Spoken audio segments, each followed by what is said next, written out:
আপনারা শুনছেন RRP suspense hub.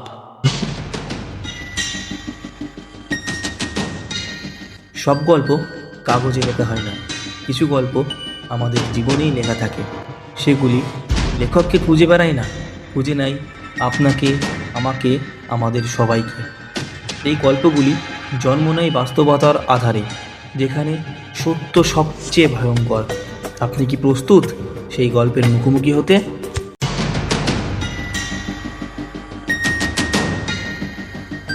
নমস্কার, আমি পার্থ। আমি নিয়ে আসছি RRP সাসপেন্স হাব, যেখানে আপনারা শুনতে পাবেন বিভিন্ন স্বাদের গল্প, horror, thriller, suspense, black magic এবং ট্র্যাজেডি। আজ আপনারা শুনবেন RRP সাসপেন্স হাবের নিজস্ব অরিজিনাল গল্প, শেষ ট্রেনের যাত্রী। এটি RRP সাসপেন্স হাবের প্রথম অরিজিনাল গল্প।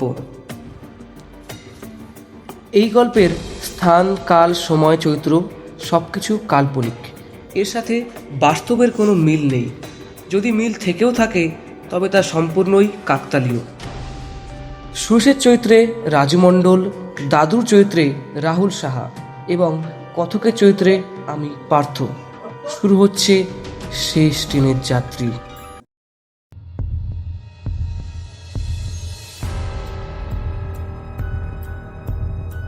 গ্রামের নাম শ্যামলপুর। এটি একটি ছোট গ্রাম।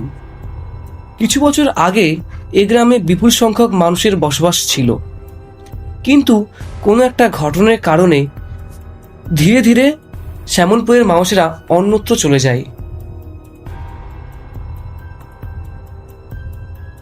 গ্রাম থেকে স্টেশনের দূরত্ব খুব একটা বেশি না। গ্রামের দক্ষিণ দিকে স্টেশনটি অবস্থিত। স্টেশনে বিদ্যুৎ এসে পৌঁছলেও গ্রামে এখনও বিদ্যুৎ এসে পৌঁছায়নি। প্রায় 20 বছর ধরে সেখানে কোনো ট্রেন চলে না। সবাই বলে শেষ ট্রেনটা আজও রাতে আসে। শ্যামলপুরে স্টেশনের খুব কাছে সুরেশের বসত বাড়ি। সাধারণত সে কাজের জন্য শহরেই থাকে, মাঝে মাঝে ছুটিতে গ্রামের বাড়িতে আসে।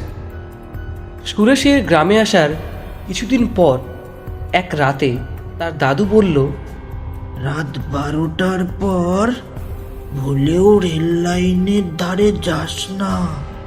যেটা ট্রেনের শব্দ মনে হবে সেটা ট্রেন নয়। দাদুর এই কথা শুনে সুরেশ হাসল এবং হেসে হেসেই বলল, আমি এসব ভূত ভূত বিশ্বাস করি না। দাদুর সাথে কথা শেষ করে সুরেশ নিজের ঘরে চলে গেল। হঠাৎ ট্রেন আসার শব্দে তার ঘুম ভেঙে গেল। তারপর ঘড়িতে দেখল 12:17। ট্রেনের হুইসেলের আওয়াজে সুরেশ জানালা দিয়ে তাকিয়ে দেখে কুয়াশার ভেতর দিয়ে একটা পুরনো কালো ট্রেন আসছে। ট্রেনের জানালাগুলো ভাঙা, ভেতরে আলো জ্বলছে না, তবু ভেতরে মানুষ বসে আছে।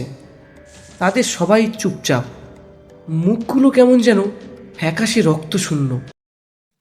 কি গল্প ভালো লাগছে তো? এখনও যদি শেয়ার এবং সাবস্ক্রাইব না করে থাকেন তাহলে ভুল করবেন। চলুন বাকিটা শেষ করা যাক। সুরেশ একটু নড়ে চড়ে বসে চোখ দুটো কচলে আরো ভালো করে দেখল। ওদের মধ্যে একজন জানলার ধারে বসে তার দিকেই তাকিয়ে আছে। হঠাৎ ট্রেনটি থেমে গেল। তারপর হাট করে দরজা খোলার আওয়াজ। ট্রেনটি থেকে কেউ নামছে না, আবার উঠছেও না। শুধু জানলার ধারে বসে থাকা সেই লোকটা হাত তুলে ইশারা করে, আঙুল দিয়ে ডাকে, আয়। সুরেশের পা আপনা আপনি এগোতে থাকে। মাথার ভেতর শুধু একটা শব্দই ঘোরাফেরা করে, আয় আয়। ঠিক তখনই দরজার আড়াল থেকে দাদু চিৎকার শোনা গেল, চোখ বন্ধ করো।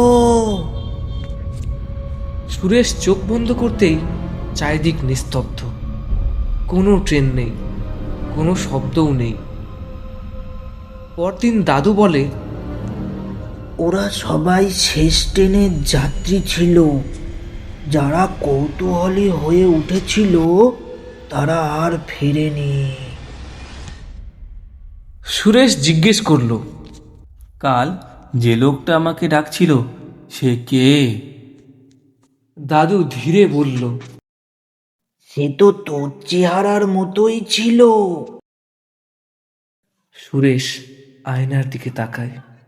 মনে হলো আয়নার ভেতরের মানুষটা যেন তার দিকেই তাকিয়ে হাসছে।